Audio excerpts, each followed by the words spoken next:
Search engines versus social media revenue SEO talk.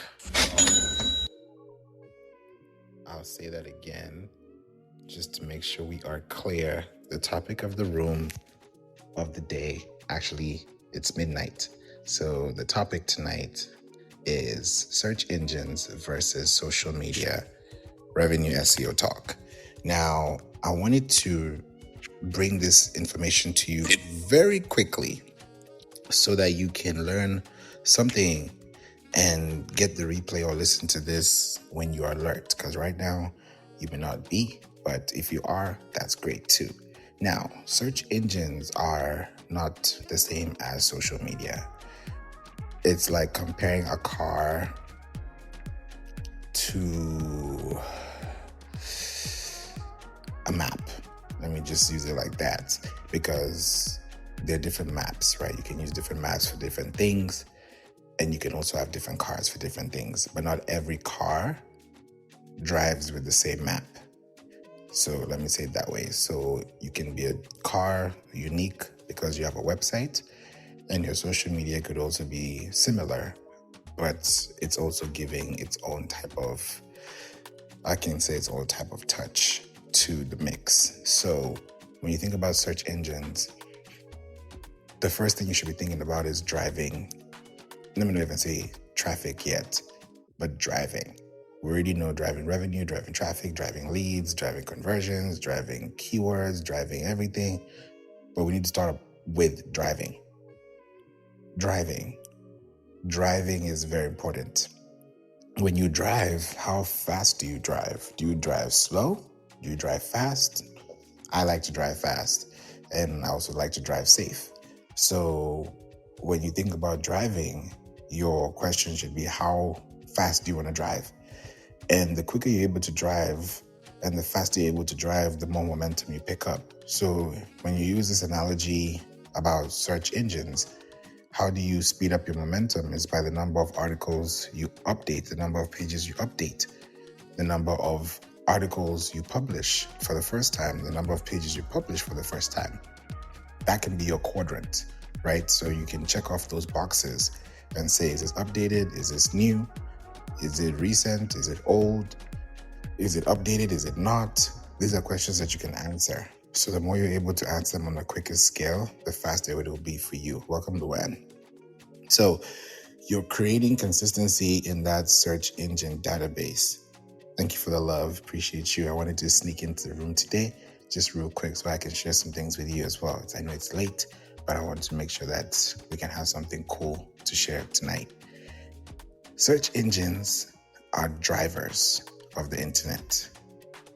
What are the drivers of the internet? That's Google, that is Microsoft, that is, we can now say ChatGPT, Perplexity, Claude, Grok, Meta AI, DeepSeek, even Manus as well, which is my favorite actually. And I'll talk about this very soon. I'll dedicate an episode just for this part, because the things that it's doing is beyond, it's crazy. And I want to share them with you because they're amazing and they're working. So it's good to see these things. Now, when you look at search engines, right, and they are sourcing files, when they're sourcing these files, they're sourcing them from databases. So if you're going to be driving, how fast are you going to be driving your car? How fast are you going to be driving your search engine, right? So if you're driving social media traffic, that's because you're using somebody else's engine. It's not yours, right? Social media is not your engine. Your engine is your website. So social media is what you're using to drive traffic to your website. So Facebook.com, that's an engine, quote unquote. It's not a search engine. It's a social engine. Let me say it that way. So we can say search engines and social engines, if you want to call a spade, right? Welcome, Dr. Fashion. So when we look at these things from the perspective of building search engines or social media, we have to think about them like assets. How are we building these assets in 2026? So we want to think about these things. What's up, Dr. Fashion? I know it's midnight for me, but it's like what, 10:24 for you? How are you? Good evening. I'm good. I saw a notification through your broadcast channel and I was like, maybe this is wrong. There's no way he's doing a room this late. I defied the odds tonight. Oh my god. Just curious what made you want to open a room late. Not that it's a bad thing. I'm just not used to you being on Clubhouse late. I know I'm up and I felt like I hadn't been able to have a room earlier today because I've been having client meetings. I've been recording podcasts with people. I've Right. been doing a lot of, onboarding. It's just been a lot of teamwork and flows, and I had no opportunity to even start up a room. I could only listen. And I said, I definitely don't want to sleep before I do something. So I'm still up. And I was like, before I sleep, I can really pull in at least 20 to 60 minutes if I can, but definitely something that could be substantial. So yeah, it's because I had a long day today. My meeting started from about 8 a.m. this morning, ended at 7 p.m. So there was no way for me to be on Clubhouse until now. Got you. That makes total sense. But good to see you here because you're always sharing great information. And I think what's great, even though it's late, is you have your replays on so people can always just listen later. But I'm just here to support and listen in. Thank you. Thank you for being here. So yeah, guys, we're looking at these specific two different parameters. And before I even kicked off the room, I went to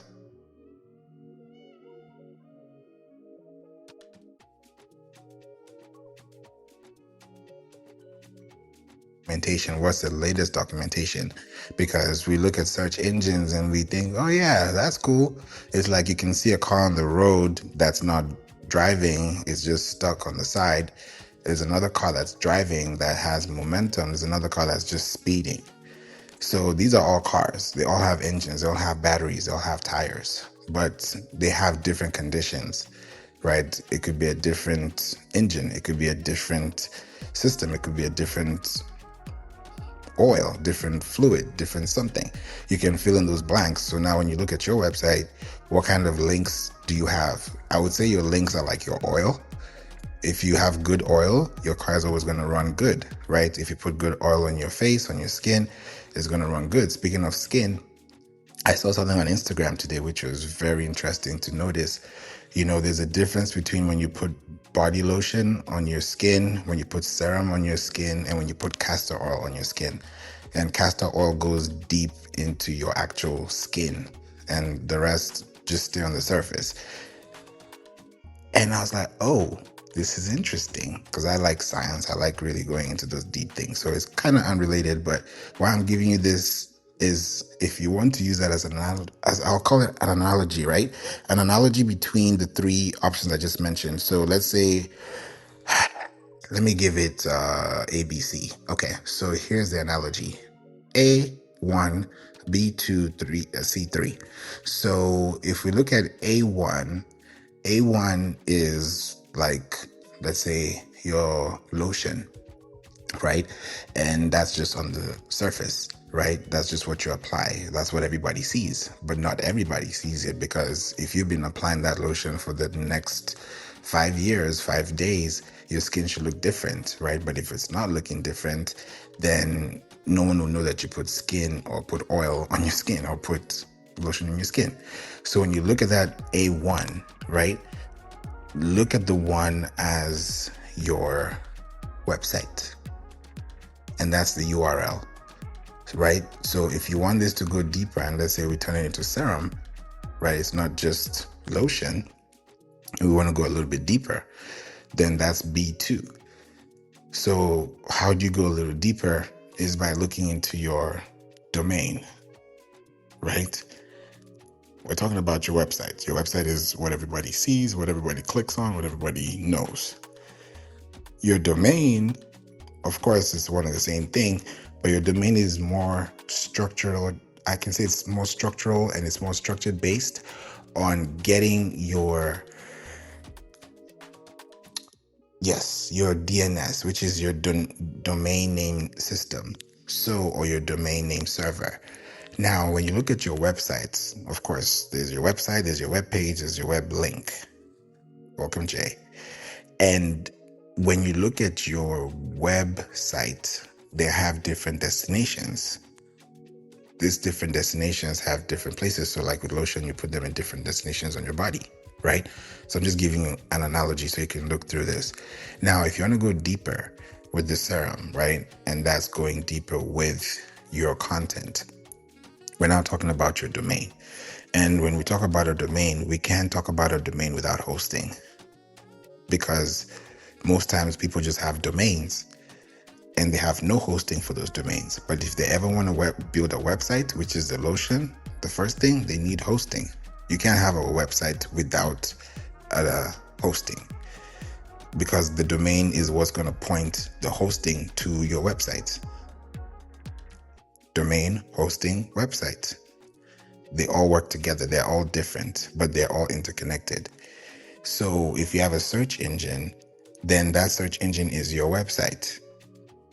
And then if you're going to social engines or social media, you're going to somebody else's website, but it's not a search engine. It's a website. So a search engine is where you have database. That's what makes it different. There's a database. There are bots. There are programs. There are applications. There are systems. There are scripts. There are codes. It goes deeper than just links and likes. So when you look at the difference between these two, I can say that the revenue SEO talk on this side is, how do you start turning your search engines into, I can call them search databases. Let me use that word. From a search engine to a search database. Why? And you can do this for yourself. We do this for clients. We do this for prospects. We do this for communities. We do this. I can show it to you as well as you can see it for yourself. And you can try it for yourself too. Go to google.com, type in the words SITE. That's site. Put a full colon. Don't put a www, just put your domain. Whatever your domain is, .com, .whatever, place it there, hit enter. When you hit enter, count the number of pages at the very bottom of Google and count all the way till the end. Because for every page on Google, there are 10 listings. So if you have 10 pages on Google, it means you have 100 listings, because it's 10 times 10. So think about that like your book. If you have a book in a library, I want to be very visual tonight. If you have a library, picture this. You're in a library and there are different books. Some books are big, some books are small, some books are wide, some books are thin. Some books are thick. Some books are heavy, some books are light. So what's going to make the difference between all these are the number of words that are printed on the page. There's a hardcover, there's a paperback, there's ink, there's color. That doesn't change the weight, but it definitely changes the appearance. So when you start looking at the revenue side of this, and you start looking at the castor oil, which is now the deeper layer, right? That deeper layer is where you now start looking at interlinks, or internal links, and external links. Internal links are links that link within the website. Every website that is doing well have interlinks. Go to Facebook, go to LinkedIn, go to YouTube. Every web page that you go to on their site is going to be youtube.com/this, youtube.com/that, facebook.com/this, facebook.com/that, reddit.com/this/that. Same goes for every other platform, TikTok too.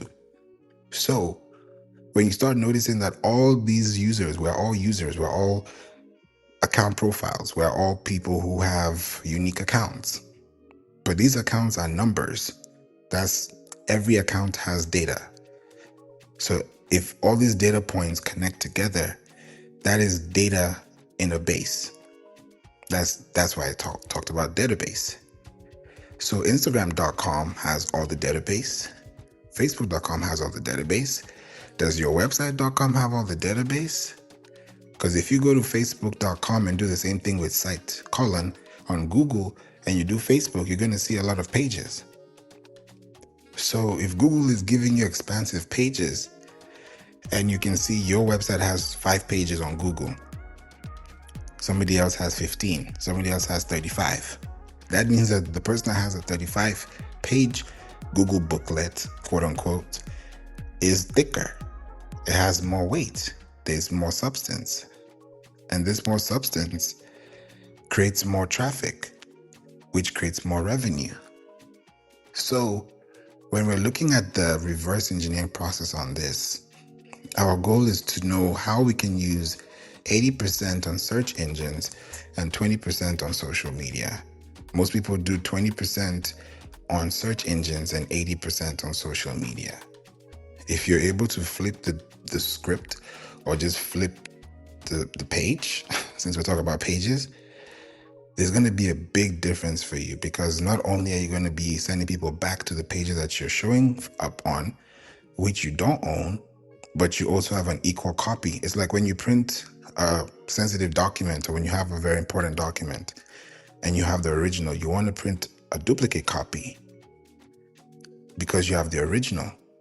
Now, that duplicate copy is what Google has, and you have the original, which is on your website.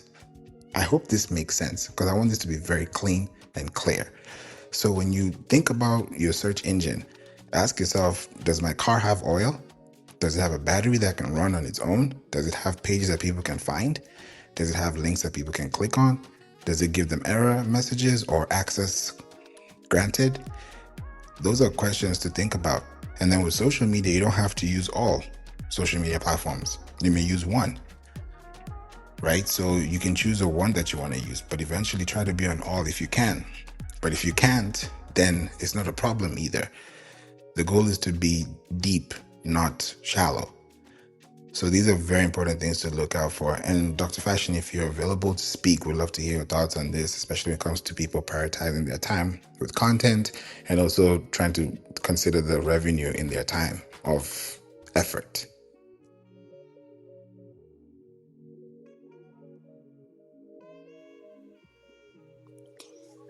Yeah, definitely multitasking there. But you were mentioning time and monetization and content. Can you repeat the question? Yeah, so how would you tell somebody who is spending a lot of time on social media, planning to make revenue, and not considering the other factors like email, like search engines, and other things that also attribute to the brand visibility and loyalty? Yeah, I mean, running a business or having a brand in general is, I mean, it's work, right? With a lot of the people that I work with in my community and even with my one-on-one clients, I always just tell them to time block for stuff like that. So you really just got to make time and kind of create a checklist so that you're on task with all the things you need to do for your business. But the biggest thing is making sure you cater to your target audience. So making sure that you stay connected through having that active email list. Because we kind of talked about that the other day. I don't think you were in the room, but I clean my email list every quarter. I don't keep people on there if they're not opening and engaging in the email list. So I'm making sure that things on the business back end is looking good, especially with the open rate, click through rates. But most of all, always doing my research and, of course, doing deep dive analytics in regards to content just to make sure that my business is up to par when it comes down to targeting the right people, but also catering to what their pain points are. So, those are my tips. But yeah. Thank you. That was really helpful, especially in the area of timing and also efficiency. Because when people are responding back to you on social media, there's going to be a time lapse. And if I would say the active time versus the response time is lagging, then there could be a delay in the response and the feedback, which could create, I can call it a recessive loop in a way, instead of a progressive loop, because it changes the tone. It also changes the texture of the conversation, because somebody feels like, okay, we talked about this last week. Why are we not talking about it now? Because we couldn't complete it last week. So it creates that friction. But like you said with emails, if you don't clean up your emails, then, and you keep sending it to the same people and it keeps bouncing, then you end up having no clicks, no opens, and then it becomes regressive. So it's very important to look at that and also play that into your social media, because most times people wonder, how do we get leads? How do we get traffic? How do we get connections? When social media is already available to us, but we just need to position it in a way that people can actually get to see that, okay, there's a community here. When people don't know what to click on, that's where you come in to show the ability for them to find the resources that you're giving them based on the links that they clicked. Because if they like talking about DIY or cooking or marketing, then there's some things in there that they're going to enjoy because it's part of the experience that they're looking for. So it definitely makes sense as well. And I also think about this too from the perspective of building relationships and also deciding what to say on social media compared to what to say on email. Have you seen that difference as well, Dr. Fashion, when it comes to communication and how people respond back to you via email, also via social media? Is the tone different? What do you see in your world? Yeah, I feel like the tone and the messaging is different. Obvious, also too, because a lot of people, at least to my knowledge, based off what they're sharing with me, because when you have those one-on-one calls, you get to hear their tone, how they speak, and their cadence. But in the email, sometimes it can be a little too formal, and it's because what I've been told is a lot of people are just using AI to kind of polish up their messages, and with Instagram and all those other social media, that's not always the case. So sometimes the communication style could be a little bit different in regards to what the outreach message may be. Yeah, it got me thinking about LinkedIn and the way people say that there's so much AI slop now on LinkedIn. Oh, wow. Question, is it around content, around video content, or like more text-based stuff? Like people just sound like Chat GPT or something. It's more text-based stuff, and Mm, people that makes sense. That makes sense.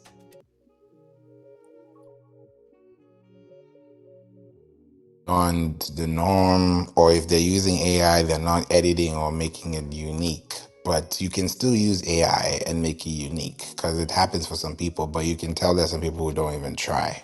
Like, when you see a painting, you're like, man, you put in some work. And then you look at another one, you're like, what are those? With the sound effect, what you just said is 100% facts. The other thing too, where we're able to often catch the whole AI communication online is those M dashes.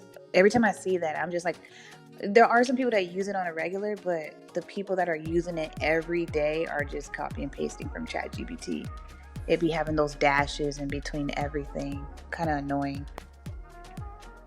It's so funny that the dashes have been there before AI, but now the dashes have now turned into a whole new No, they thing. definitely been there before AI, but the people was not using it like that before AI. When have you seen somebody go on Twitter and just make a post with all them dashes? Like that wasn't a thing. That is so true.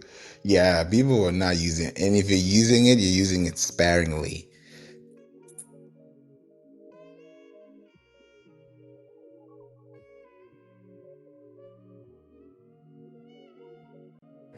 and we should, because when people start noticing that they're not getting traffic and they keep just typing content or putting content out there that's not helping them, then it would be good for them to switch it up. And I think one of the things that I've seen when it comes to even search engines and social media, I know that search engines heavily need content.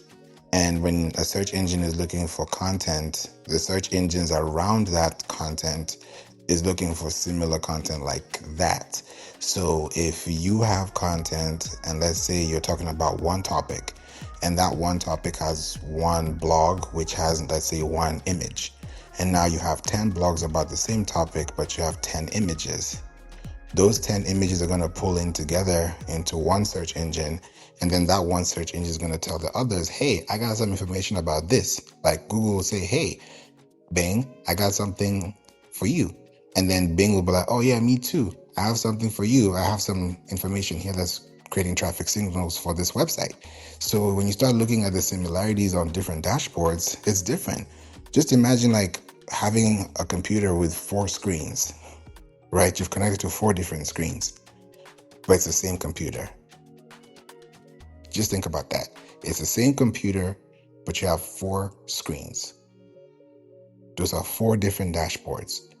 So you can literally put different things in there, let people connect with you on a deeper level, let each window, each screen have its own experience, because they're all there for a reason. Every room has its own purpose. So when you start creating content and you use search engines and you realize that all these search engines are different cars that have different vehicle abilities, different features, different models, different search engine API systems, different parameters, then if you're focusing on the ground and making sure that everything is tweaked correctly, and let's say it's like an F1 racing, you're just going to be cruising because you have everything, it's tight. So you have high performance. You're not crashing, you're not burning, you're not looking left, right. You know exactly where you're going. There's focus, there's direction, there's speed, and there's action. Lights, camera, action. Definitely your website will be taking that huge leap, because you'll start noticing that your website is starting to try to get more abilities to actually get more data. And there's a major thing between these two that will literally cut across two. If someone says, oh no, social media is search engine and searching in social media, this is what I would say. There's a lot of things I would say too, but I'll say this one thing, which would just completely finish the conversation. When you look at search engines and you look at social media, these 2 different platforms have 2 different ways of communication. One of them, search engines, depends on database from websites, and the other one, which is social media, requires database from account profiles. Simple. You don't see your Instagram handle ranking on Google. You see your Instagram post ranking on Google, or your Instagram profile ranking on Google. So when you start comparing apples to oranges, it's no longer a conversation. It's vanity. So you want to look at search engines differently. Even YouTube itself is a search engine. Pinterest is a search engine. These are search engines that are running on a consistent basis. They never go down. Their websites never go down. If a website goes down, like Facebook goes down, and it's happened before, TikTok was not there for some time. When you look at these platforms, you see what happens. You see what happens in the stock market. You see what happens on the news. You see what happens in the community. These things are happening right before our eyes. It's a revenue conversation. It's a revenue talk. So when you start thinking about your website and you ask yourself, I'm spending 80% of my time in a week. If it's 40 hours in a week, I'm spending on social media. Or let's even break it down to 10. Let's make it easy. 10 hours a week you're spending on social media.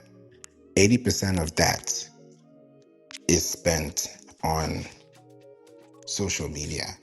So if you're spending 80% of 10 hours a week, it means you spent 8 hours on social media and 2 hours on your website. Do you know what 2 hours on your website can get you? If we now convert that into currency, when I look at the exchange of value, 2 hours can get me 2 blogs that would last me 48 months in total. Because the lifespan of one blog is 24 months. And when you kickstart a car, or when you push to start a car, or when you hit the car and you hit the ignition, right? And you kick the car and the car is starting, it's revving up, right? When that is happening, your car is warming up to the engine, right? Things are starting to work together. The oil is starting to flow. Things are starting to move in motion. Everything's starting to heat up, right? It's about to be something that's going to be moving in motion, right? That's why some things you cannot open when the car is hot in your engine. So think about your engine like that, where you're just running it. It's just imagine if you're running that engine and then you decide to just turn off your website and you just have a crash landing. And then all of a sudden you can't find your website, and all of a sudden it's like,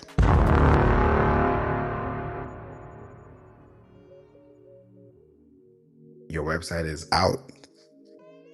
But if you look on the brighter side and say that, no, I can't do that, I can't let that happen because people usually come to my website. It's like going to a library every day and you can't go to the library the next morning because the library is closed. That's literally what it looks like with your website when it's not open to the public. When it was open and available because there are resources, but because your website is not connected to the servers, back to the domain, back to the hosting, back to the website, it's not working. So these two are kind of similar, but they're very different. So when we start talking about revenue SEO and search engines, especially for social media, ask yourself, which social media platform is giving me the most return on investment? And then match that to your website, because your website is going to be a reflection of your social media. And most times it's not, because most times people don't even update their websites, which they should. And then when people get to learn about their business and it's outdated, how do you have a conversation and what do you say? So you don't want to have those awkward moments, especially not in conversations that are supposed to have revenue generating activity going on. Needless to say that if they don't have that capacity to build within the context of a 1 to 3 sentence conversation or a 5 minutes communication flow, then that two-way communication is going to turn into no-way communication or nowhere communication. So we have to look at social media differently and ask ourselves as business owners, entrepreneurs, creators, specialists, CEOs, C-suite level executives, presidents, vice presidents, people who are operating at high levels, mid levels, low levels, whatever level, any level, all levels matter, right? You don't get to the 10th floor without going to the first floor. So when you start thinking about search engines and ask yourself, is my website available? Is my content ready? Is it recent? Is it ripe? You don't eat unripe mangoes. You have to think about your content and let it marinate, let it sit, let it simmer, let it cook, right? So when you start creating content and you know the lifespan of a content piece, knowing that, okay, this is 24 months. If it passes 24 months, they call it stale content or decayed content, right? If your content decays and it becomes stale, you can't use it. It's like a car that you haven't driven in the last 2 years. You want to kickstart that car and drive on the highway? It's not happening. You want to go check the car, make sure everything is good, nothing is spoiled, nothing is on the defect, nothing is in depreciation. So you start thinking about these things and ask yourself, as a business, how am I going to run? My website is picking up traffic on average. I did a whole sweep today because I was actually taking a lot of time to really look at my website, because we've been doing it for clients, just back to back to back to back, which is amazing. And I'm like, wait a minute. I need to look back and ask myself, have I updated things for myself? And am I also communicating things that I need to see, that I also can see that is reflecting that I need to update? So it's always good to have those self-check-ins. And for me, when I do it once, I don't do it again till the next quarter. because I've already set the motion. Now I know, okay, I've switched from gear 3 to gear 5. And with SEO, it's not a sprint, it's a marathon, because it's going to take 30 days. Like your credit, it's 30 days. You don't just expect something happening in 2 days. You have to wait for it to take effect. Things have to take time. There's time, seed, and harvest. So when you look at your time on social media and you look at your time on search engines, the more you spend on search engines and push, the better it is for you. Dr. Fashion, let me ask you this. If you had social media and you didn't have your website, do you feel like the same impact would apply, or it would be different? That's a good question. So having my social media but no website, Mm-hmm. I don't think the same impact would apply, especially with the whole algorithm on social media. So yeah, no. Okay. Email wise, do you feel like it's because of the contacts you build that are deeper than just the likes and the follows compared to the emails and the follow-ups? Well, let me just say this. I've been on social media for quite some time. It's been over 20 years of me creating content online. And as time progressed, obviously more people are creating content and it's becoming a little harder to be seen. So it's more of a pay to play nowadays.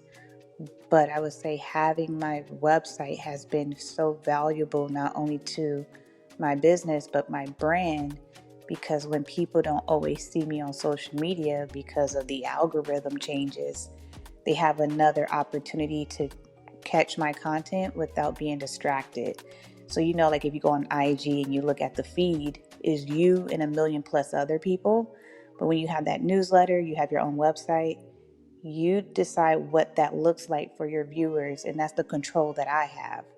So I think I would obviously be able to survive with just social media, but to have my own website, having that ownership, having that data, we don't get emails through social media from the platform itself. You have to ask for those things. So I think having both is very vital, but most of all, having a website is even more vital to your success. I agree as well. Welcome, Idizai. Thanks for being here. And Christy, good to see you as well. It's been a while. Thanks for being here. I know it's super late. I'm sure it's probably early where you are. So thanks for being here too. Dr. Fashion, you said something that's so deep, that is so important. And I can even sum it up into 2 words: direct response. And the more direct we are in communicating, the more direct we are with receiving feedback. That's why people normally say, or you can even Google it, how they say for every dollar you spend on email, you're getting anywhere between $32 to $40 back. So if you're getting $32 to $40 back on every dollar you spend with emails, whether you're running ads, doing remarketing, retargeting, or you're doing it on Pinterest, which is a place that we use it on too, and you're building it and you're creating connections and you're getting leads, or you're driving traffic into your system, it's beautiful because you actually see where it's going. You see where it's going. And it's very important to think about your social media. Good morning from London. Yes, thanks for being here. Appreciate you all the way from the UK. Thanks for being here. And welcome, Siva, too. So you look at your content and you ask yourself, where are we going in 2026? What kind of content are we going to be producing? And if we're producing content, how recent is it? Can we put content out there for people to find? Can people connect? Can people know what's going on? When people search, do you know what's happening? If they're looking for something on your website and you have impressions, can you turn that into social revenue, social business? So your search engines are so important. We were just, let me give you this story, just to give you a quick rewind, because this will actually be very interesting for you to know. So,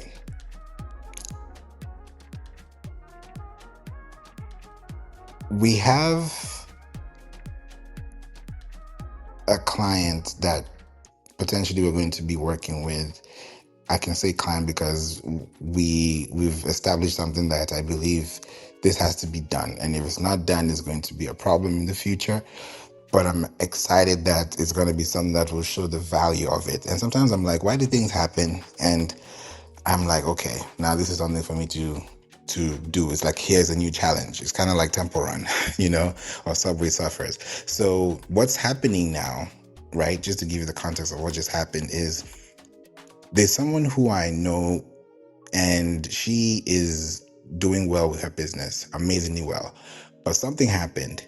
She's been running her business for, close to about a decade now, but she's never had a website. She's had social media, she's had press, she's had good feedback, she's had, in person. It's amazing. Like you can see the records, it's there, it's evident. But here's one thing that happened, which I discovered today, and it was in the process of wanting to build, and we are still going to build her website, but we are going to end up having to find a way to get her a domain because her actual business name, right, is in a Instagram username. But I asked her before we even get started, because I was doing all the preliminary things before we get started and have a preparatory session to make sure that everything is, working well for I would say the project from end to end. Do you have this? Do you have this? It's just like a checklist, just kind of like you check your stuff before you travel, right? Do you have your bags? Do you have this? Do you have that? So I asked, hey, do you have a domain? And she was like, no.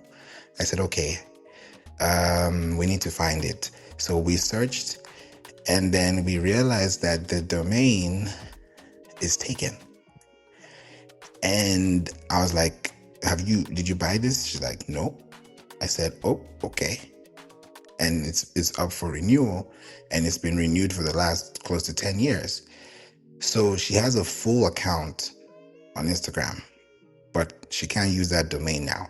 So we have to buy the domain back, and we're going to find a way to do it. I've found some solutions. We're going to troubleshoot it. That's not going to be part of, I was coming to help with the website, and we found a bigger problem. It's kind of like getting caught for something, and now you get found in a bigger problem.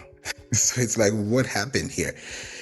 And I was like, what's going on? And she said she doesn't know. And I started asking questions, and it's become a serious thing. So now she's like, okay, who could it be? Because it doesn't tell you who it is, and you have to now bid for it. And if it's not accepted, you can't get it. So it's not even a guarantee that you're even going to get it unless you make a payment. So it's like paying for your name. It's like your name is this, but you can't even get your name back because somebody has it. Like I know even, for example, like Davido, for example, he had to get his name back on Instagram because somebody had the exact URL. So he had to pay to get that back because somebody somewhere just had it on random. It was just there dormant. So when you start thinking about these things, intellectual property is important. That's why I'm saying social media is not your real estate. It's not your place because it's not your domain. When you hear domain means authority. It's even in the Bible. Domain, domination, dominate. Domain, it is your space. It is your territory. It is your haven, your safe haven. It's your place. It's your wusa. So if you think about your creativity and you're using your time and putting it into search engines and feeding content, feeding information there, putting links and sending those links to social media 20%, you'll be doing so much better than somebody who's spending 3 posts a day on a social media platform and not sending any traffic back to their website. Because when your website is full of content, it can grow. Now with this client, we're going to find a solution and get that going. But how many people out there could be having the same problem and they don't even know? 10 years after, 20 years after. Just imagine, Dr. Fashion, if Creator Life was taken. How would you even feel? Oh. It was, and I almost cried. I think I did shed a tear or two. So the name was already being used in commerce, and I wanted to get the trademark. And I remember I talked to an attorney that I met on here, and they were just like, I think that's going to be quite impossible.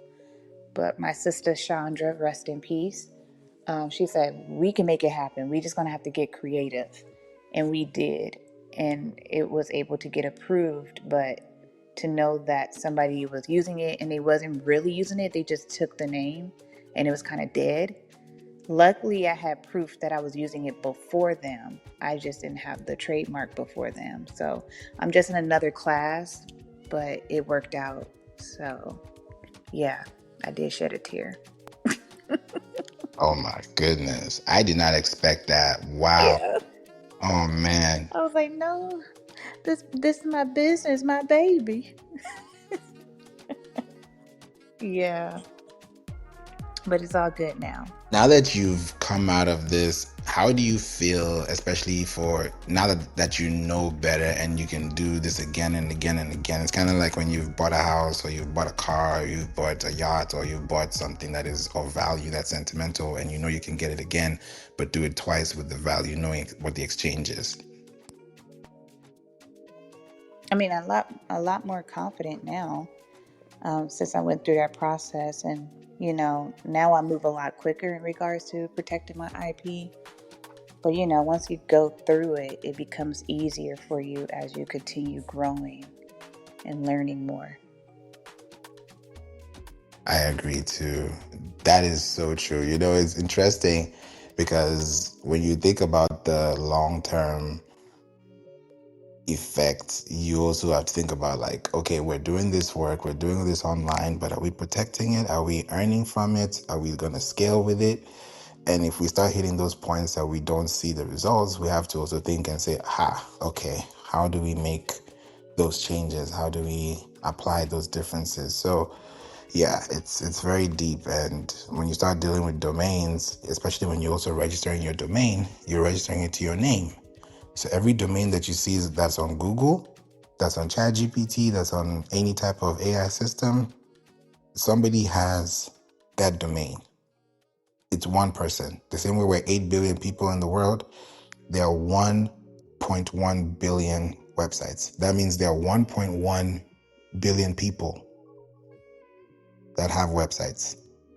Let's just call it, black and white. So when we look at it like that, you're like, okay, so there are 1 billion people that have websites, and that means 7 billion people don't have websites. Do the math.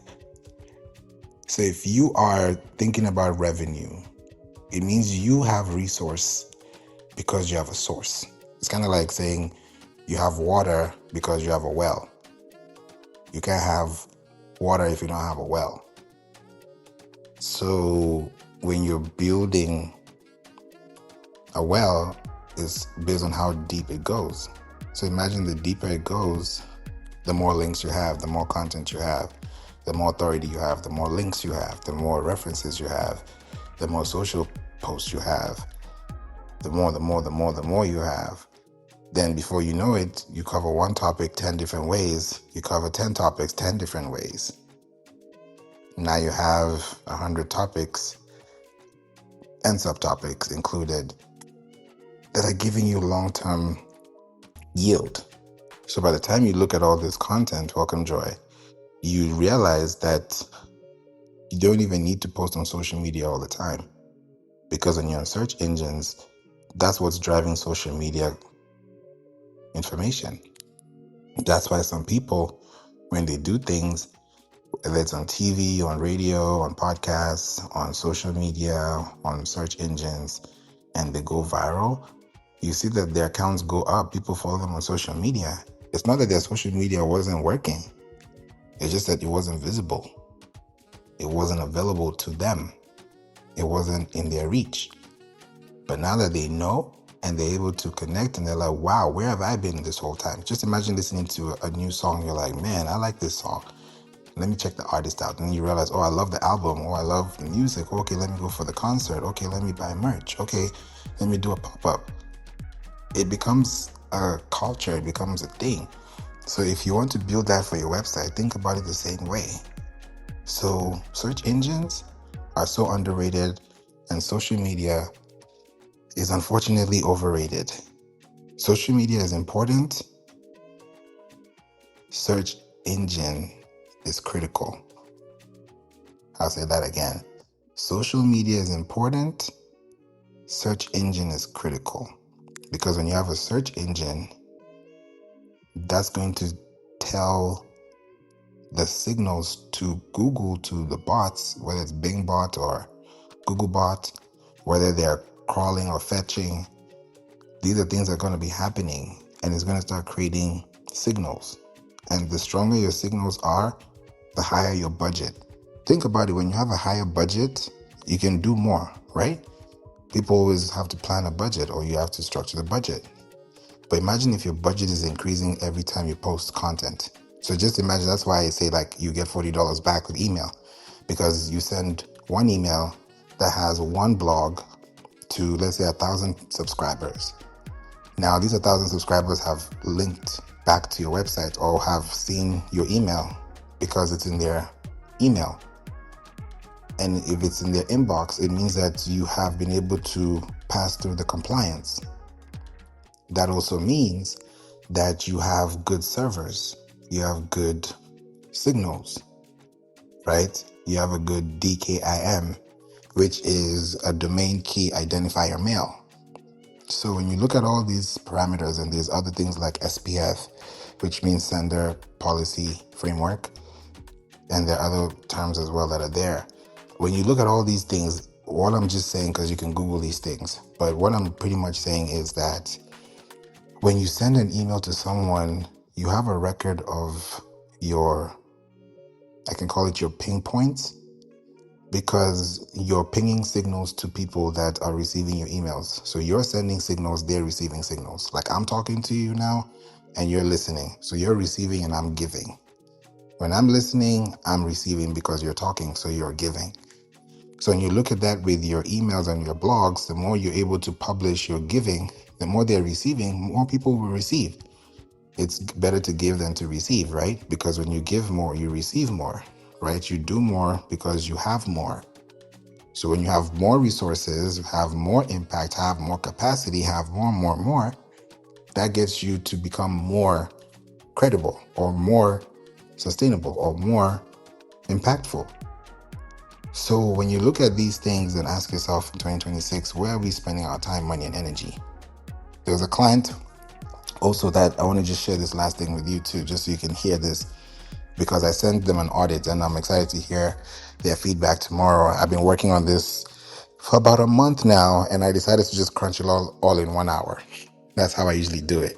So I met the person and they do really well with interior design, because I love interior design too. I love decorating and stuff like that. So I said, okay, let me check this out. Let me look at your website. I started noticing some bugs, some problems, some things to fix.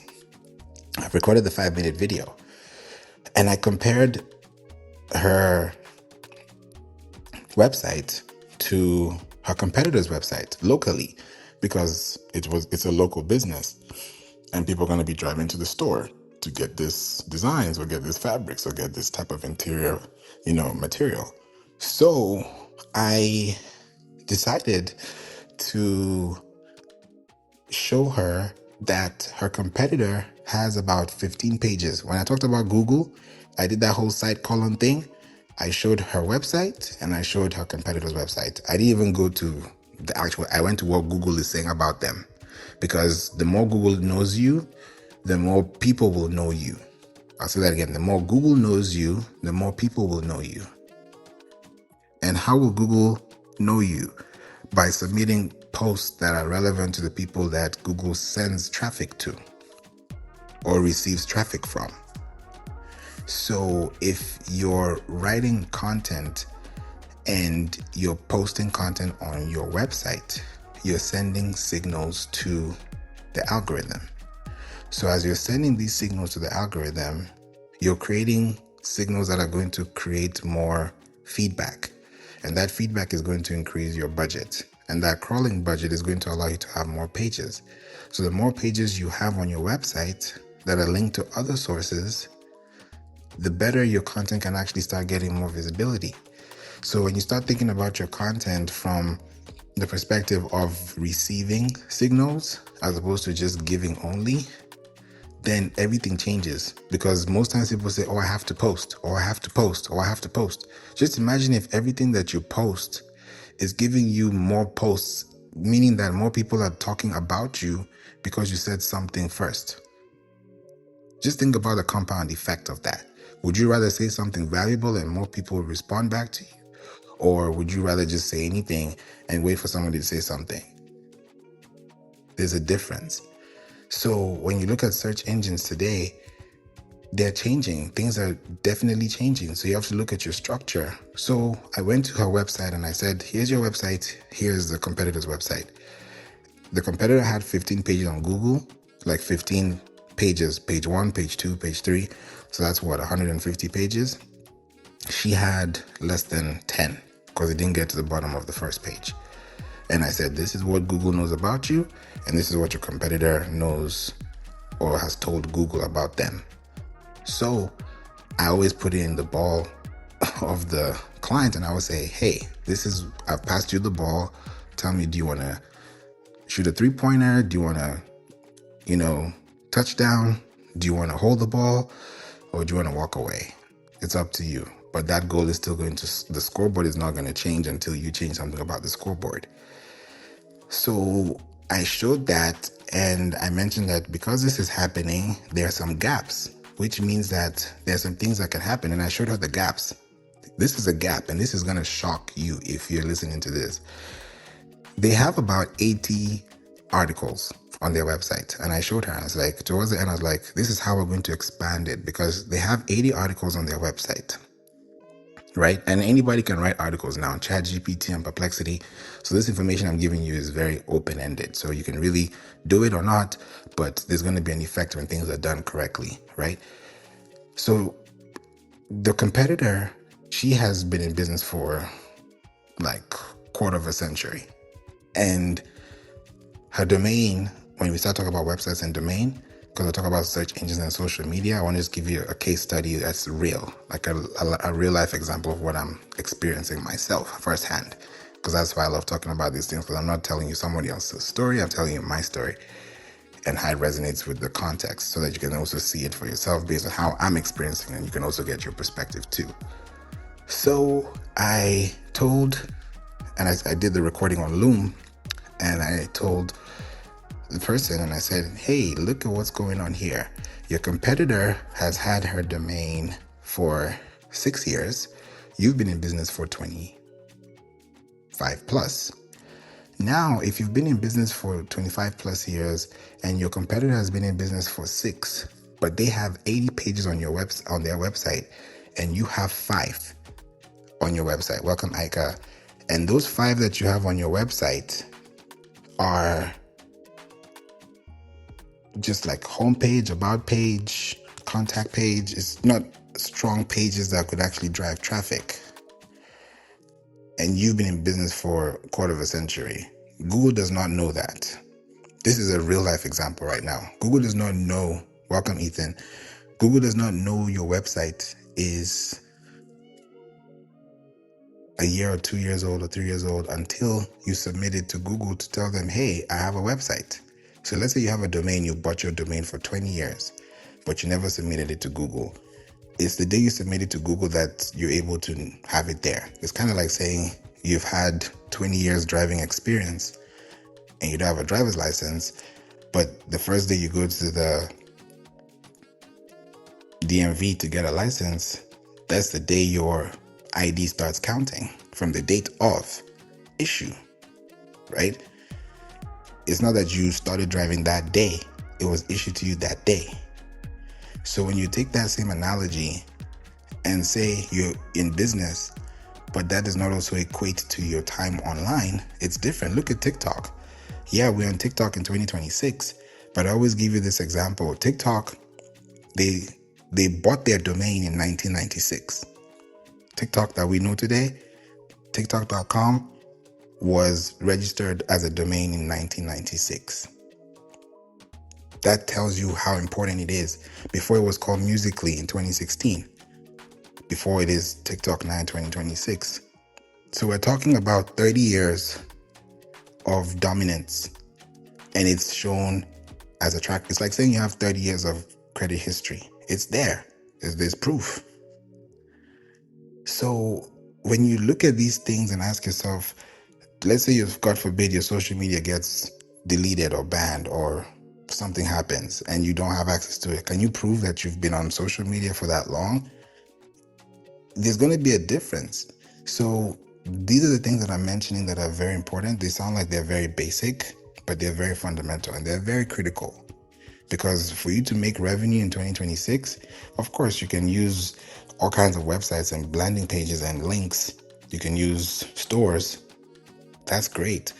When it comes to you showing up on Google or you being the topical authority or you being the sustainable, impactful resource that is going year after year after year after year, there are people who have articles on their website that have been ranking for 10 years and they've not spent $1 because they've positioned themselves very well within their market so they don't have to spend money on the same attention that they could have saved on if they tried to pay for. So it's completely different. So when you look at it from that perspective, it's not just running content or driving content. It's about putting it in the right place at the right time for the right people. If you have any question, put it in the chat or raise your hand. I'd love to hear from you. Dr. Fashion, if there's one thing you let people know about their time, their investment, and their money in terms of resources when it comes to investing in knowledge or investing in coaching or investing in memberships like yours or things that people need to do if they really have to be serious, what would that one thing be?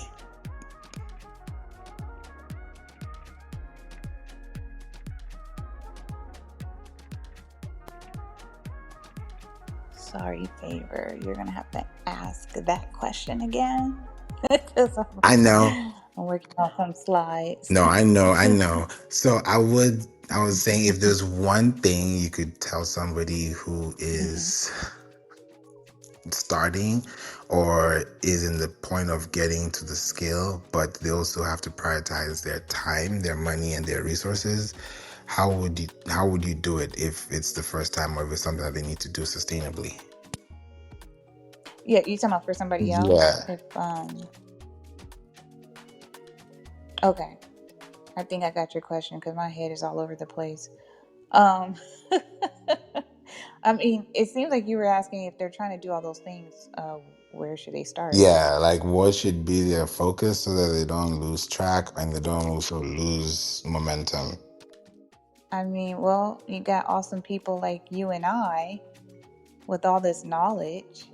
And I think that if they want to put more time into investing in themselves and in their business, then it would make sense to have somebody like you and myself to help them in areas that may not be their strong point. And because we have already been through it and we already know those things, it makes sense to have a coach or somebody who can guide you to get there a lot quicker versus trying to figure it out on your own and spend years trying to learn the knowledge that we have learned over the last decade or so.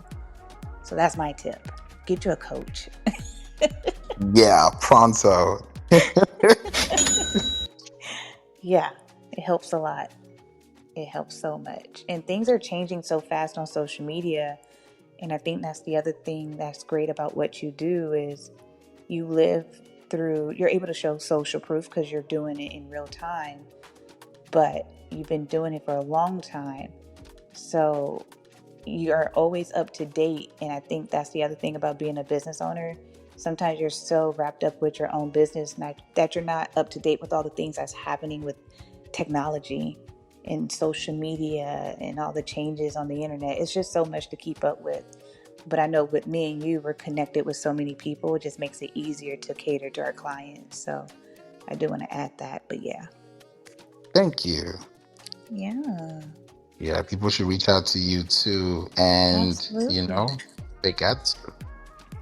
Yeah, it was so many things are changing, especially with like a little on topic but a little off topic. So many things are changing with AI. I don't know if you have noticed, like with ChatGPT, Gemini, and a few other AI platforms, oftentimes when you are looking for information and then they recommend a video, it's usually always a YouTube video.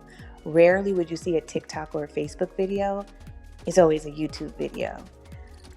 The other thing too is things are changing in regards to how AI is recommending content to people, and how you talked about like social media content, blogging, and all those things. That's one of the ways that AI is recommending content by people who have already created things that answer the question that the people are asking on AI. AI is learning from people. It doesn't know everything. It still be effing up on things that I be asking, and it say, oops, sorry, it just doesn't, it don't know everything. So what it'll do is recommend content from the experts. And if you haven't looked at what Google and YouTube is doing, for some of my clients that I met here on Clubhouse, they are doctors, they are attorneys, they are nurses. And YouTube actually has a program where they are required, but they don't really have to do it, but it boosts your content up in the algorithm, because if we're able to see that you are actually licensed in your field, then we trust you with that information that you're sharing. And then with AI, because they see that tag that you're licensed, now they're really recommending your content on the platform. So I just think people should just make note of that, because there's going to be a lot of changes happening over the years, especially about how we decide how we want to show up and create content for our business. So I yield my mic. That was fire.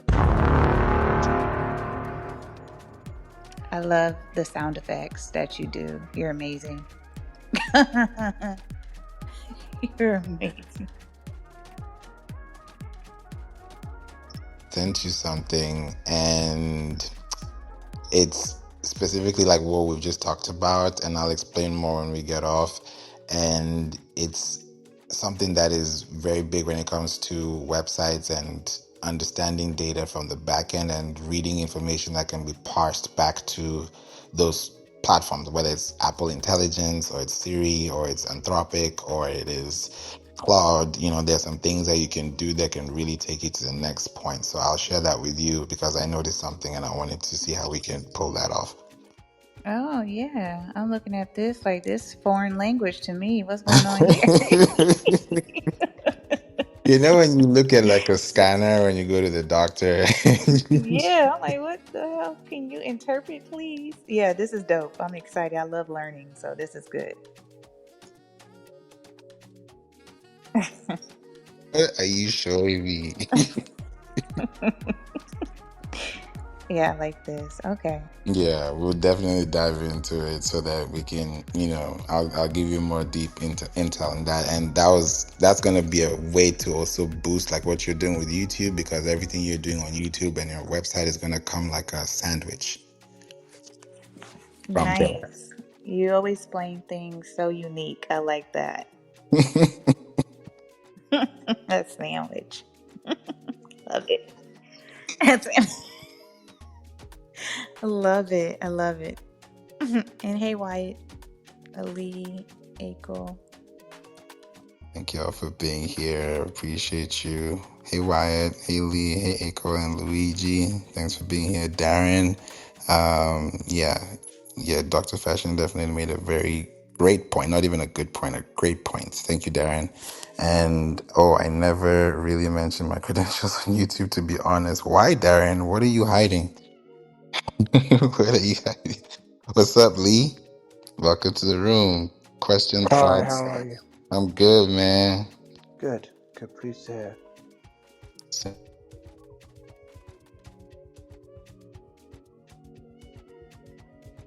No, it's not. No, it's not. It's not hiding. But no, just to be real, like I mean, what Dr. Pasha was saying a moment ago, I was thinking, maybe I should, maybe. If I'm honest, I find that my target audience tends to be more in the United States, but I'm from the UK, right? And the credentials, like I'm very, very highly credentialed in the United Kingdom. But for me, it feels like, especially on places like Clubhouse and whatnot, it feels like there's no point really mentioning my UK credentials for targeting the USA audience, if you see what I mean, because many of my credentials don't mean anything to an American audience. I mean, I'm still flexible on those ideas, but me saying la da da da da society and blah, I'm awarded by this and accredited by that and la da da da. Many of the things that I might say just don't mean anything to my target audience. So sometimes I'm an between really sharing those. I mean, if you look at my profile, you'll see that I share my stuff on here. Like, you know, I've got my degree from here, or my NLP qualifications from there. But on the general wider world, I don't really share my credentials. But now I'm thinking about it, just because Dr. Fashion just said it. Does that make sense? Yeah, it makes sense. It got me even thinking, what is on your LinkedIn? Is it the same thing or is it different? No, my LinkedIn shows every single thing that I've done. Like, I've been on LinkedIn since the moment it was invented and published. So every single thing that I've got for something like a 15-year career in training and psychology, and it's all there. All my education's there, my stuff's there. So if somebody looks at my LinkedIn, they'll see that I'm fully credentialed and credible on my LinkedIn. Yeah, I forgot about that, because I don't really post on there as much as I should. But yeah, all my credentials are on LinkedIn. I always updated that every time I got a new qualification or a new job climbing up in my industry. I always got a new thing there. So yeah, LinkedIn, yes, and Clubhouse, yes. But for the rest of social media, I just forget about it. I think I got a bit I don't know what the right word to use. I got a bit like disillusioned with using my creds because I'm so much on Clubhouse. And again, if I say where my creds come from, again, in the UK, it means something. If I'm talking to a British person and I mention certain things, they'll be like, wow, you got all that? But if I'm talking to somebody from the United States, they're going to be like, okay, sounds maybe impressive, but don't know what it is.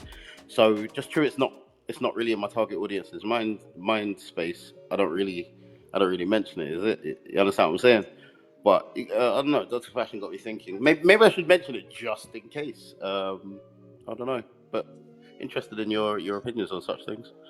Sorry, Darren, my phone died and I missed a chunk of what you said. However, I was trying to see your profile and my phone is either you don't have anything there or my phone is just tripping. What exactly do you do? I'm a trainer of something called neuro-linguistic programming. I'm basically a psychologist that teaches people how to be much more precise with their languaging, communications. I teach hypnosis. I teach coaches how to coach. I teach hypnotists. I teach psychotherapists how to do what they do. So I'm quite a high-level behavioral change specialist, if you like. Yeah, hope that makes a bit of sense. Gotcha. Okay. Yeah, what I was speaking about earlier is mainly with Google and YouTube, where they are allowing people in different fields to upload their credential. It may not mean too much for the viewer in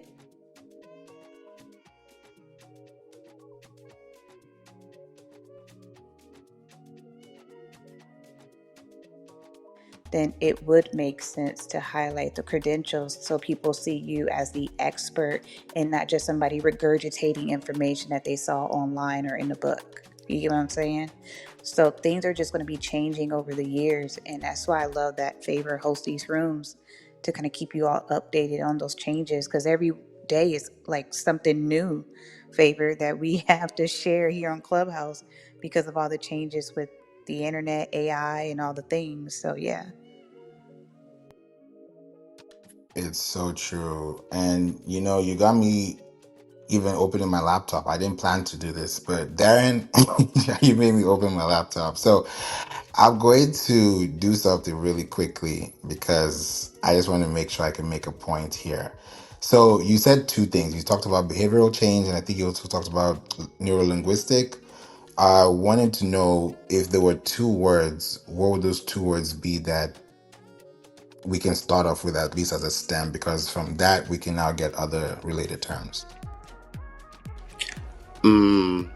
Behavioral change, I think. Yeah, behavioral change. Okay, tell me more about it.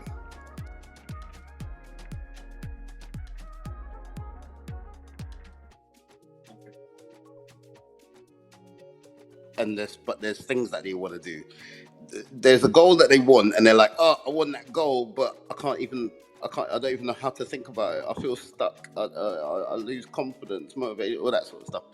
So I help people overcome that stuff to just move forward and just go for their goal, if that makes sense. So behavioral change. So whatever your behavior is now that keeps you stuck, changing that quick. So you just hurry up and get on with business or life or whatever. Oh, Does that make sense? yeah. Okay, so I'm looking at a chart and I'm seeing there are about 48 questions about behavioral change.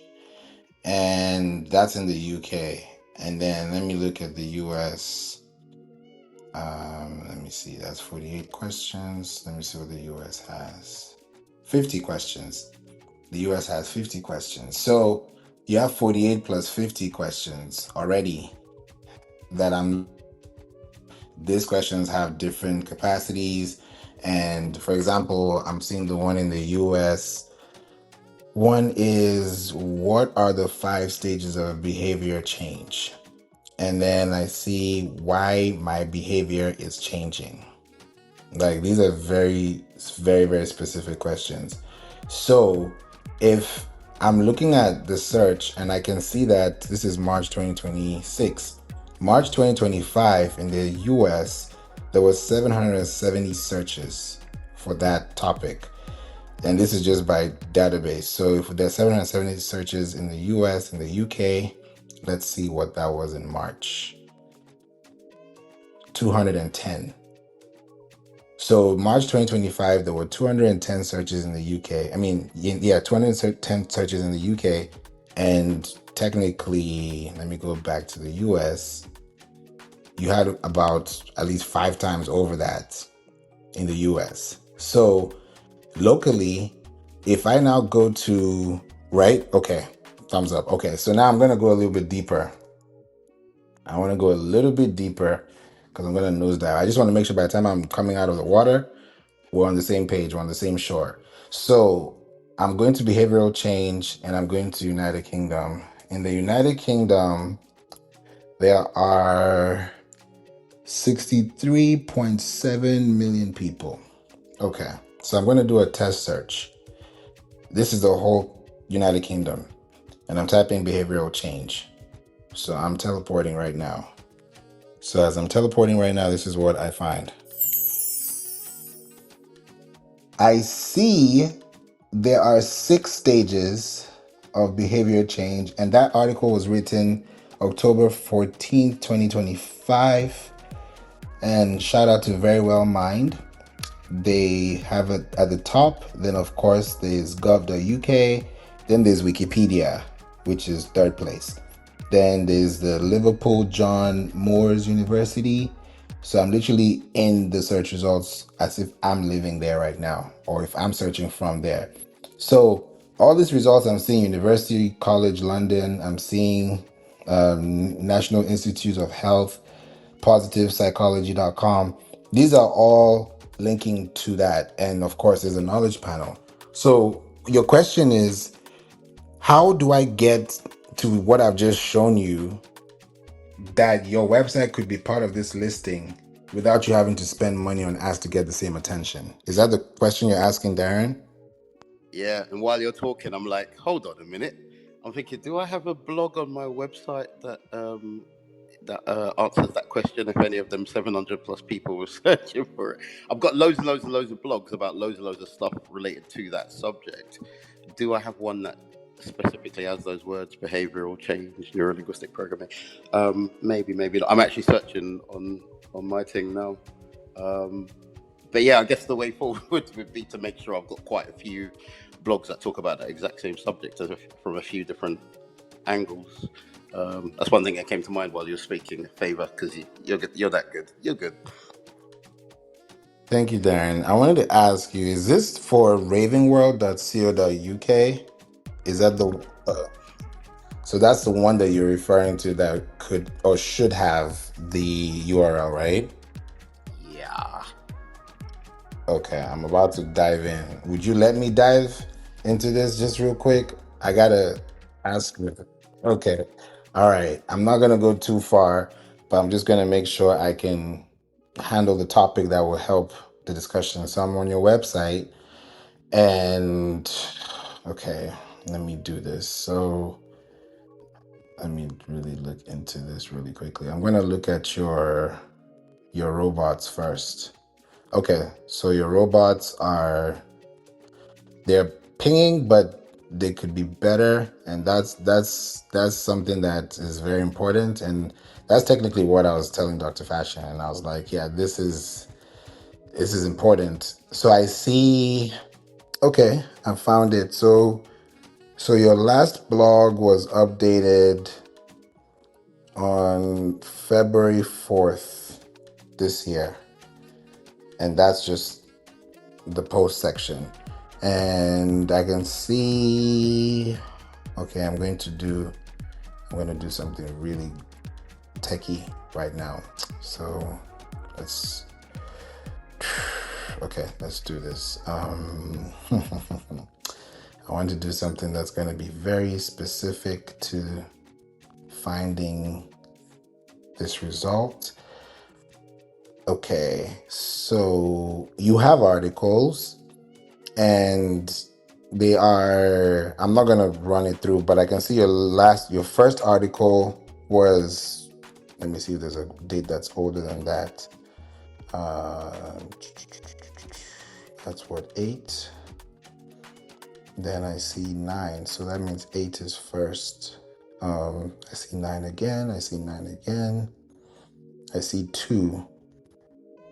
Okay, no, that means it should be this. So your first article, correct me if I'm wrong, was August 20th, 2017. And you were talking about, this is the title of your first post. I don't know if that's a, I'm not going to open it, but I can read it. And I can also see coaching artists since 2008. I can see the next NLP class with myself, Darren Shaw. I'm seeing a poem from an associate. I'm literally all up in the back of the website. So what I'm noticing from what I've just talked about now is, I can also see neuro-linguistic programming, empirical research and science. I see this, and that's 2017. So what I'm noticing is between 2026 back to 2017, it tells me that even if you have blogs that you wrote, that's why even Dr. Fashion was saying that things keep changing every now and then. We can't just, SEO is not a stick it, forget it, spray and pray. Like, you have to build it and you have to build around it. So when I look at your schema, I can see that it was last published. This article is, for the neuro-linguistic one. It was last published September 4th, 2017 at 11:32 p.m. So this tells me already that you have at least, if not 80% more than that, of content on your website that is stale, according to the search engines. So for you to rank in where I was showing you in the UK when I said the word behavioral change and I showed you all the other websites that are ranking, they're ranking because they're more recent. And just like even Dr. Fashion said, YouTube is also what you're going to see. I'm seeing timestamps, like about a 1.5 minute video that YouTube has timestamps on about behavioral change and benefits of behavioral change approaches, techniques, and there are billions of YouTube videos. So what makes this one stand out of the rest? So that's where the science and the tactics that we do come into play, so that you're not guessing and we're doing this and we're hitting bullseye every time. So Darren, the answer to your question is, it's happening on your site that yes, you're active, you're paying for your domain every year.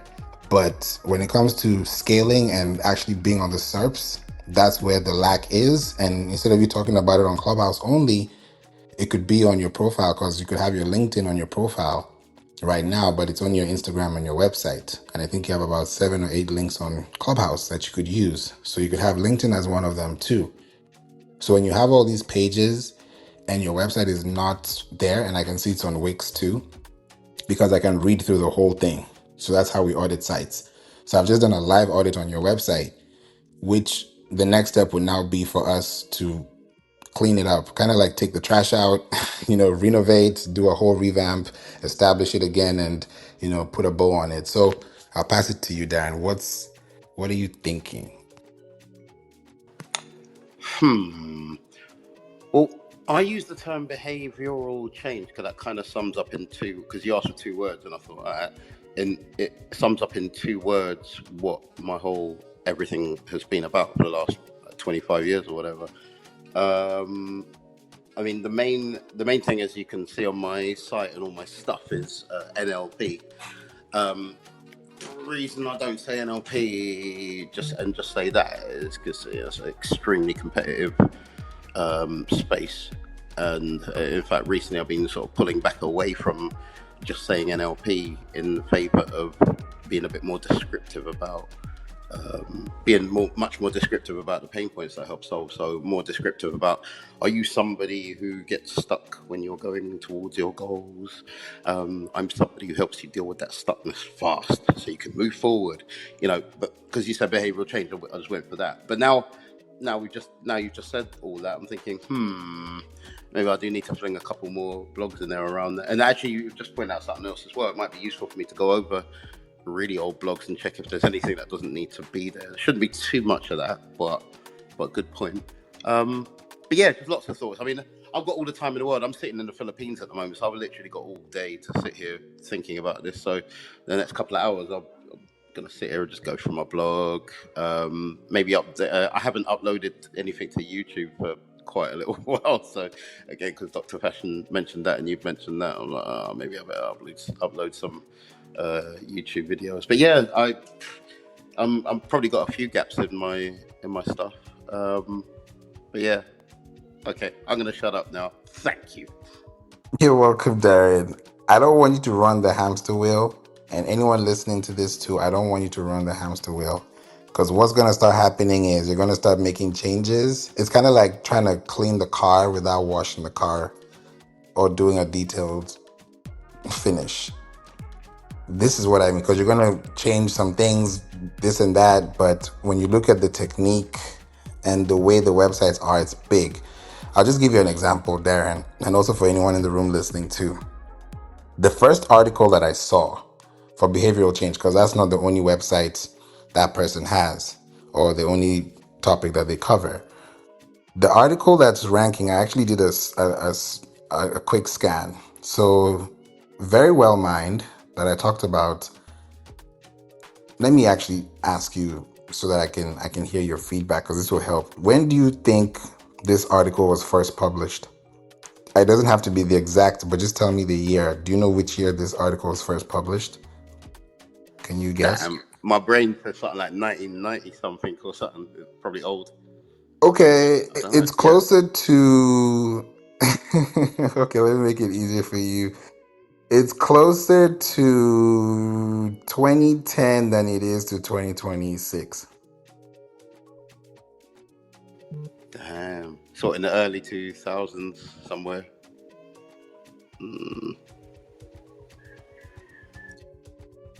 Oh, for God's sake. Oh, okay, all right.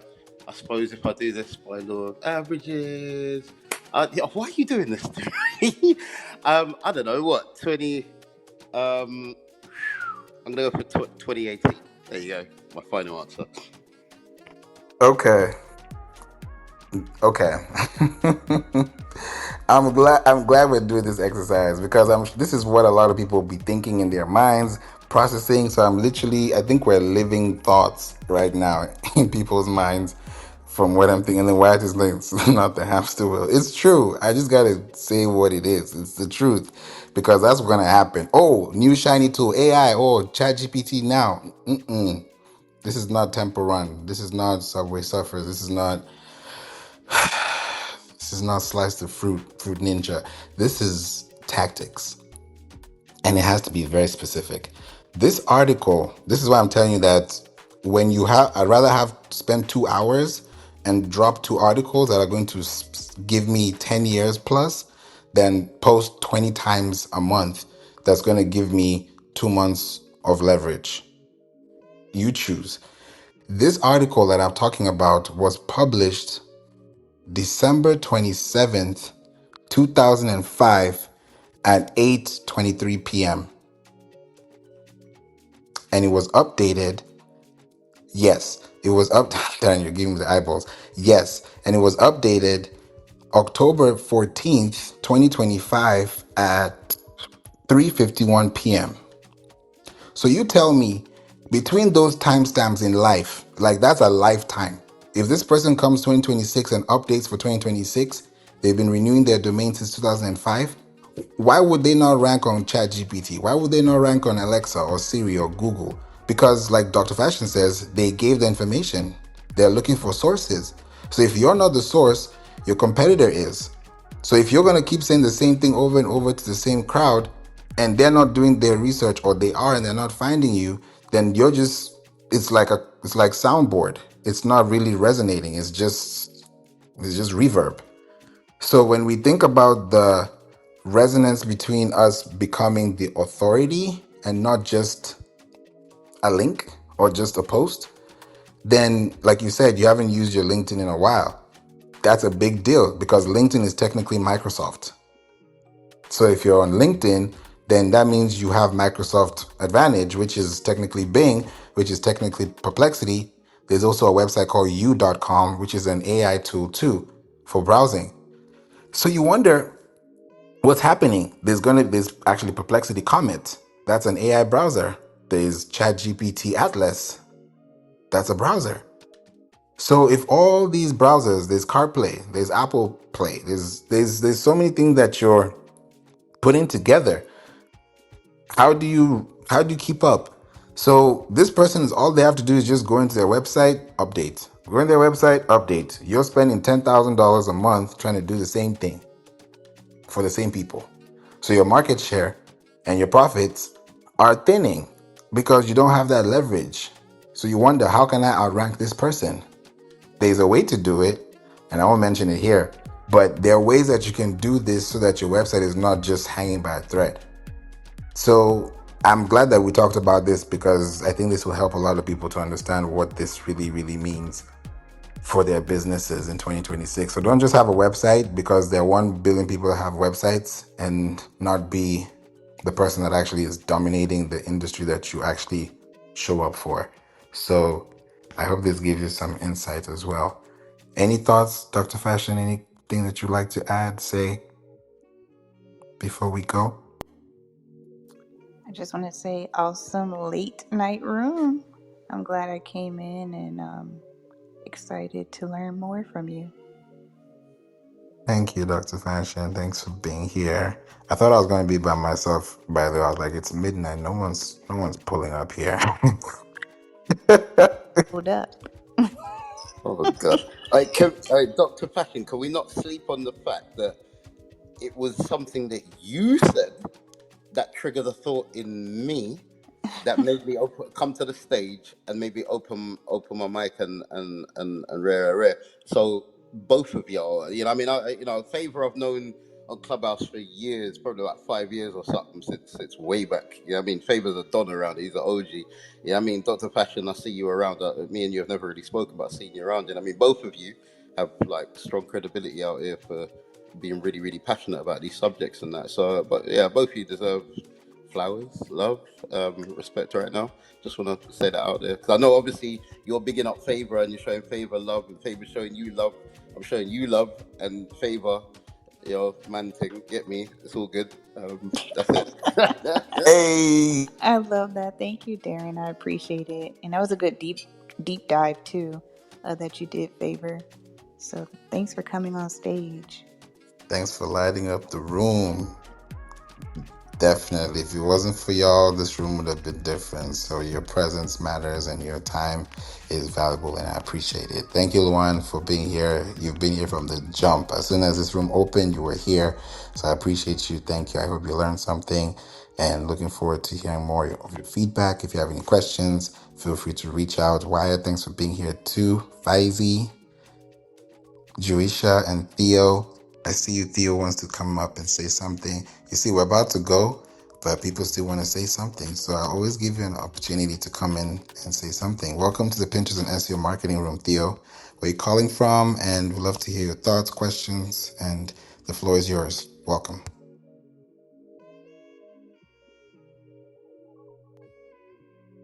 Oh, what's up? What's good, man? Good.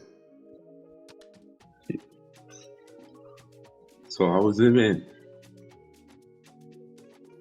I'm good. What you have for us? You know what I'm saying? I'm just saying the topic is just like search engines, social media, and the revenue SEO talk. So I just want to trip in. I just want to know what's going on. Yeah, so we technically just talking about how search engines and social media work together. It's technically your website and your social media platform and how they should talk to each other so that you can have a much better response system long term for your business, so that you're not just posting content but you're building quality and sustaining Oh, impact online. yeah, that's good. That's good. That's good, man. Oh, absolutely. I'm calling from the African. Nigeria. Oh, that's dope. That's dope. How Yeah, far? that's dope, man. Yeah. Thanks for being here, What? man. I said, how far? Oh, Thanks for yeah, I being appreciate. here. Oh, I'm good, man. I'm good. Yeah, I appreciate. My pleasure, man.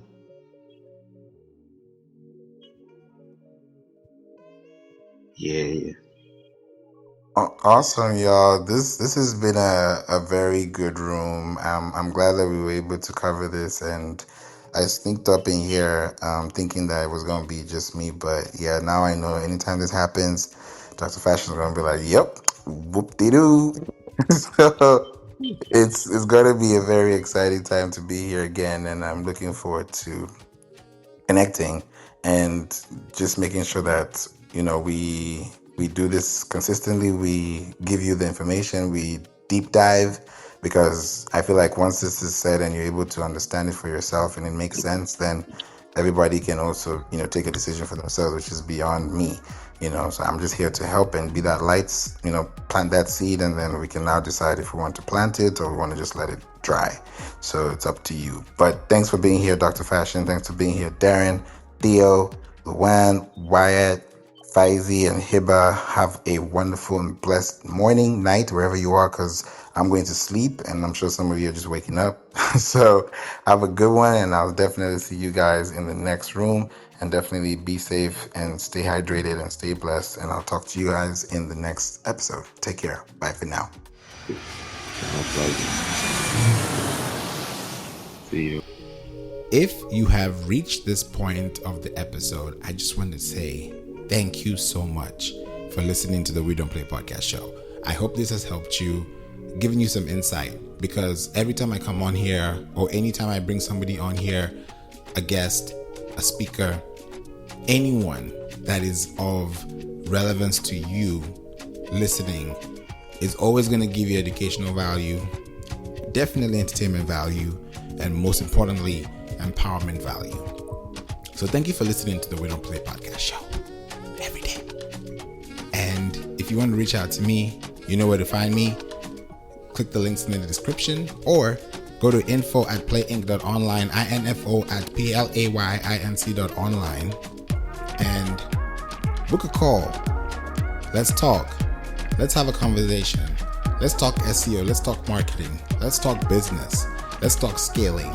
And I look forward to meeting you and learning more about you and your business. Till we meet in the next episode, have a blessed evening. Have a blessed day, night, wherever you are in the world. And I look forward to seeing you in the next episode. Bye for now. And don't forget, Jesus loves you.